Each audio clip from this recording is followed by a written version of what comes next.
அண்ணே நீங்க பாப்பா உள்ள கூட்டு போய் என்னன்னு பாருங்க, நாங்க இவனை பாத்துக்கிறோம். சரி வாடா. அம்மா அம்மா அம்மா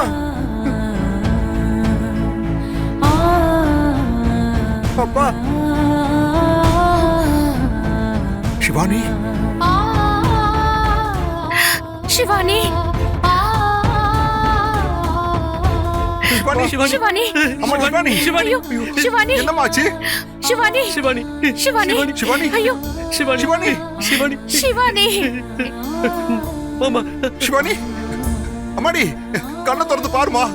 சிவானி சிவானி ஐயோ சிவானிக்கு என்னடா ஆச்சு? என் குழந்தைக்கு என்ன ஆச்சு? ஏன் இப்படி இருக்கா? என் குழந்தைக்கு என்னாச்சு மாப்ள? சிவானி சிவானி மாமா மாமா அவ இப்ப மயக்கமா இருக்கா, முதல்ல டாக்டர்கிட்ட காமிக்கலாம். டாக்டர் டாக்டர் டாக்டர் சிவானி என்னாச்சு? ஐயோ சிவானி